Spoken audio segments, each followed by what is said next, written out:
Hi guys, I am currently in Shanghai, China. Is the background looks looks decent, right? I'm in my hotel, and what I wanted to say is I've been here in China, and there's this weird thing that's kind of happening. So when I walk on the street in Shanghai, number one, they are awfully quiet, like super quiet. The reasons for that is because the EV market, so the electrical, I think EV stands for electrical vehicle. Everything is like, it's just everyone drives electrical vehicles. Like the equivalent of Uber, what they have here is called DD. And then you ask yourself, what do they drive here? Do they drive Teslas? Not really. You do see a few of them, but not a lot of them. Teslas are kind of considered tacky in China. You know what I mean? Because they have so many cars I've never seen or heard of before. It's just like a bunch of Chinese EVs, and the taxis here are super cheap. The DDs, they're super cheap to get from one side of the city to the other side of the city. It's like $2, 2, 3, $5 all the time. Like when my hotel, this hotel I'm staying at, is in Pudong. It's an area called Pudong, and if I want to go to let's say East Nanjing Road, that's like a popular spot, East Nanjing Road, the taxi would be like $3 or $4, which is like a 15 minutes ride, and I think even cheaper. I think it's $2. Sorry, it's like $2 for a 15-minute ride on the DD. And the reason why I mentioned that is because I always get picked up by these Chinese EVs. They are called like Roe and other things. I'm gonna have a look. So right here, I just had when I came back from my hotel, this is my, I don't know if you can see it. This is my DD. It cost me, again, I was in East Nanjing Road. It cost me 22.74, and it was in a black Roe, like Roewe. I don't know what that car is. And if I pay it, let me have a look how much it actually is. I have to give my PIN in. And when I pay, it says right there, that's what it was. You see, it was like £2.37. So that's how much I paid. That's that. And again, I went from East Nanjing Road to Pudong. So I don't know the maths for that, but it was just like less than £3. That's great. So when you have the EV market here in China, when you have cars like I think BYD is the most known one. You have, I already mentioned. I don't, forgive my pronunciation because like I have no one in China to talk to about these cars because I don't speak any one lick of Chinese or Mandarin, Cantonese, anything. I don't speak any of that, which I should get onto. So if you know any good ways to learn Chinese, Mandarin in specific, please let me know so I can actually talk to the people here. But yeah, we have BYD. I think Huawei, they don't make cars, but they have cars in their like shops. Xiaomi makes phones. They're basically like almost like Apple. They have cars as well. I believe the CEO of Ford didn't want to give back his Chinese EV. I think it was the Xiaomi. I forgot what it was. It was the one that looked like the Porsche Taycan, and the CEO of Ford didn't want to give it back. I actually have it written down somewhere here. His name is Jim Farley. Jim Farley publicly admitted he's impressed. How impressed he is with Chinese EV he drove. Literally said he didn't want to give it back. What does that tell you about that? So we have BYD. What else do we have? We have NIO. I guess it's Neo. MG. I already mentioned Rowie, and what else do we have? These are several cars. And why is this an issue for Mr. Musk, I must say? So why is this an issue for someone like Mr. Musk or someone like VW, like these big car companies? So Elon Musk, CEO of Tesla, they only have electric vehicles, EVs, and he is the CEO of I want to say Tesla is the most valuable car company. Their stocks I genuinely don't know right now. I want to say the stock hovers around 600 to 700 per stock. We can have a look. What's the Tesla stock? I accidentally put stick. Okay, I say 300. I said 600. I guess 600 was when it was at its most. It is currently sitting at 344, which is still a lot. Which is still a lot, considering if you look at like it's not called AMG. What's Mercedes called? Daimler. If you could look at like Daimler and other car manufacturers, their stock, for example, let's look at Mercedes stock. Mercedes stock is called Daimler. If we Face ID is not working, but this will make the edit. Daimler stock. So if you look at Daimler stock, which is $15 per pop, $15 per pop, and we have Tesla at 337, you kind of see the difference here, you know what I mean? So, and the reason why this is an issue is because these cars are like really good, like I mean extremely good. Like like I will put some videos here. If this car came to America, Tesla would be cooked. This competes against a Model Y. It's electric, but if I don't have time to charge, I can put gas in here and that'll power my generator under the hood to give me over 700 miles of range. You also get air suspension and LiDAR for self-driving. And to let others know it's driving itself, the side lights will turn blue.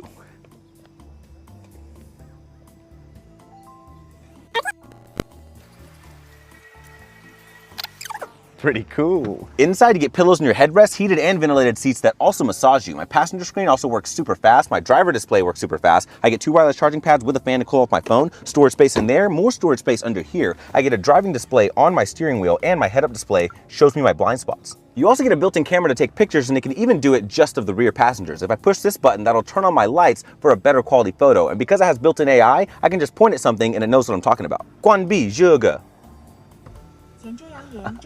Even if you're 6 feet tall and scoot the seat all the way back, you still have plenty of space in the rear for a car seat. And to make sure you don't wake your kids, it has soft close. If your kids are older, they can enjoy heated and ventilated seats that can recline and massage you. I have a built-in footrest right down here. I have a built-in cooler that can also double to keep food hot. And because kids always lose the remote, I just use my hand.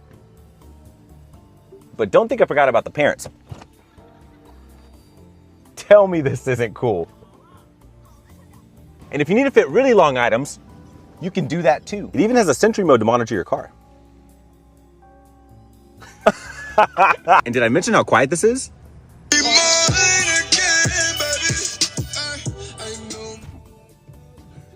The ventilations that they have, they're cool, they're very spacious, they're very comfortable. I am like a little bit of a taller guy, I guess. And I even had like my friend who was like, not a friend, my friend, someone who I met here, also a colored person, not that it matters, but he played basketball, and we had took DDs everywhere. We took DDs. I'm normally a Metro guy, and he's taller than me. He's at least like 6'3", maybe 6'4", okay? And we always had space. We both sat at the back. We had immense space. Like, it was never like a thing where it's like, oh yeah, my knees are hurting or something like that. These cars are super spacious. They have amazing features. And here in Shanghai, it's like 35, 36 degrees hot, Celsius. And I don't know what that is in Fahrenheit. I might put it somewhere here. And it's like very humid. Like the air is very like, I don't know, thick. So the cars are super cold. Like it's cool in there. And this is where the kicker is. The cars are cheap. Like, not cheap. What I mean by cheap is like, when we look, let me have a look at my notes again here. When we look here, Tesla Model 3 in Europe is upwards to $40,000, right? And that is like the base model. And a lot of people with the Teslas, they always complain about like the build qualities and how plain and simple these cars are.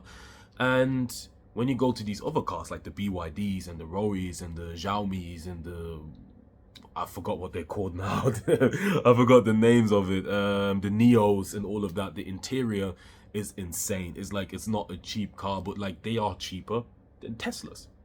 You know what I mean? They're cheaper than Tesla. And I think Elon Musk said something like, oh, the Chinese competitor. Let me have a look what he said. Let me have a look. I'm just sorry that I'm always looking at my phone. Normally I would have an iPad here, but I have to hurry up a little bit because these lights, the buildings, they turn off at 11 p.m. It's already 10:47, so it all turns off. So I have to. I want to keep the background aesthetic. I want to keep the aesthetics. Do you know what I mean? So here, Elon Musk has often said that Tesla's biggest competition doesn't come from legacy automakers like Ford or Volkswagen. It comes from China, and he's right. He's right because BYD have been selling like hotcakes. They've been selling like hotcakes. So even Elon Musk admits that this is a threat. I think he did say in an interview that BYD wasn't a threat at one point, or like other Chinese EVs wasn't a threat. But I think he's kind of realizing like, hey, this is serious. And if these cars was to enter the Western market, because with the EVs, I think in the Western market, Tesla is ahead because they make like their own batteries and stuff like that. But I think they make their own batteries and stuff like that, so they can have better range than most cars in the West. And with the legacy car makers like, let's say, Volkswagen and Mercedes and Porsche, they do not have that much experience on batteries and stuff like that. So when they do make electric vehicles, they lack the range. You know what I mean? So like they might not go as far as Teslas do, and that is where the issue is. And Elon Musk heavily relies on like brand power and margins. But if these so basically what I believe is Elon Musk and Tesla, they are sitting at a really good space because they're not really competing with much. Do you know what I mean? They're not competing with so much as of right now. So they kind of dominate in like the pie. So like imagine there's like a pie, they have like most of it, right? But if BYD, NIO, and Rowe aggressively start selling in the US market with the prices that they do here in China, then Elon Musk is going to lose that on those margins. Do you know what I mean? Because having direct competitors with very good mileage range and extreme exterior, like luxury exterior, and the car basically being cheaper than your like base model, you know, it's just disaster. But that might not always be the case, because we have, for example, in the phone market, we have Samsungs or other phones that are cheaper than iPhones and actually better than iPhones, but they don't sell like iPhones. I know, because the video I'm recording this on the Samsung S25 Ultra, but this is my daily phone, is my iPhone 14 Pro. You know what I mean? So the Samsung Galaxy is a way superior phone than the iPhone. Not way, but it is. I struggle using this phone because it has so many different features and stuff like that, and Apple's brand power is just dominant. You know what I mean? Apple's brand power. So like, should Elon Musk be worried? I don't know. But then the other question is right now. So the other problem right now is tariffs. If you know, Donald Trump has some tariffs issues with you know, the Chinese government, but that is not too much to worry about. This goes before they had the public dispute raising the tariffs up and up and up. The Chinese cars can't come over because of the tariffs that are being put on them, which would make the car more expensive. I think almost double the price that it would. So like, it wouldn't really make sense bringing them over to, let's say, the West, let's say like US and Europe, and that is where it hurts them. And also in the West, there is still this notion or this belief that things made in China are cheap. So people don't want to get these Chinese EVs because they are not proven. They would rather get a Mercedes EV because Mercedes is a proven car maker, which is kind of hypocritical because Tesla hasn't been around for that long either. So like what does that even mean? But I think we should look towards China maybe for cars and stuff, because these cars are insane. I promise you, these are the best cars I've ever sat in. I've never sat in a Rolls Royce or in a Bentley, so I don't know what those cars offer. But as I said, when I walk in the streets of China, the roads are so quiet. Everybody is driving EVs because they are affordable, they are super luxurious, and as I said, driving a Tesla here is considered tacky. That's not what I'm saying, but it's considered. And I used to be, and I promise you, I used to be the biggest Tesla fanboy, like ever. Like not ever, but like I used to be a big Tesla fanboy. But then my eyes got open, and then I looked at the Chinese roads, and I didn't recognize a single car, like except for BYD, and I was kind of shocked that Xiaomi, a company that makes phones, is making cars. So like, it is insane. That's what it is. So I hope the Chinese market the Chinese car manufacturers get to prove themselves to the Western market. That'd be really cool, because the West can always import their stuff to China. Like Mercedes, you still see Mercedes, BMWs, Volkswagens here, and you see all of these Western brands over here, like Starbucks, McDonald's, KFC, Nike, whatever, like Adidas, you know what I mean? You see all these, Audi, Walmart, you see all these things coming over here. So why is it not such a hard thing to be the other way around? Why can't we have these things in the West? You know what I mean? I think that would just only be fair, and that'd be really cool to see, and to for China to prove itself in the market and not be seen as things in China are cheap, because that's clearly not the case. You know what I mean? They're so advanced here, and I don't know, maybe 20 years ago that might have been true, or 30 years ago. I don't even know if it was ever true, but here in China, that is not the case. You know what I mean? I've been to China like 3 or 4 times, and everything here is high quality. So that's what it is. Like, comment, and subscribe, and yeah, hope to see you in the next video. Also, a bonus clip. I literally wanted to show you guys how it turned. Like, it's literally 11. It's 11 right now. I wanted to show how the lights turned off, but I was doom scrolling. But yeah, as you see, everything that's in the background is turned off now. So that's the clip here. There's some buildings here, but they're just gonna turn off in a second anyway. So I'm actually gonna show how it turns off. But I was literally just, as I was filming, someone was DMing me, so I was just answering the DMs, and I messed up. But that was the bonus clip. See you in the next video.